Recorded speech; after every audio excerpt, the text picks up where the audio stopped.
एक छोटे से गांव के एक लड़के की, जिसका नाम अर्जुन था। अर्जुन के पास दुनिया भर के सपने थे, लेकिन उसकी आर्थिक स्थिति बहुत अच्छी नहीं थी। वो हमेशा ये सोचता था कि अगर वो किसी बड़ी कंपनी में काम कर पाए तो उसकी जिंदगी बदल जाएगी, लेकिन इसके लिए उसे बहुत मेहनत करनी थी। और यही वो समय था जब उसने पहली बार असफलता का सामना किया। अर्जुन ने एक बड़ी परीक्षा दी थी, जो उसे किसी प्रतिष्ठित कंपनी में नौकरी दिलाने के लिए जरूरी थी। वो पूरी मेहनत से तैयारी करता था, लेकिन परिणाम आया और वो परीक्षा में असफल हो गया। उसे लगा जैसे सारी दुनिया उसके खिलाफ है, और उसने सोचा कि अब उसे कभी सफलता नहीं मिलेगी। लेकिन उसकी माँ ने उसे समझाया, बेटा, असफलता केवल एक कदम है, ये तुम्हें खुद को समझने का एक मौका देती है। अर्जुन ने माँ की बातों को दिल से सुना और एक बार फिर से प्रयास करने का फैसला किया।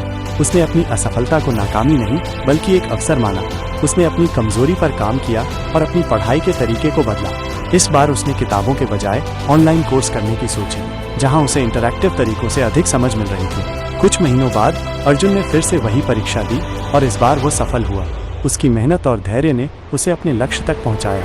लेकिन असली जीत तो इस कहानी में ये थी कि अर्जुन ने असफलता से सीखा और उसने कभी हार नहीं मानी। इस कहानी से हमें ये सीखने को मिलता है कि असफलताएं जीवन का हिस्सा हैं और वे केवल हमें और मजबूत बनाने के लिए होती हैं। यदि हम उनसे सीख कर आगे बढ़ते हैं तो हमें एक दिन सफलता जरूर मिलेगी। अर्जुन की तरह हमें भी कभी हार नहीं माननी चाहिए, क्योंकि असफलताओं से ही सफलता का रास्ता निकलता है।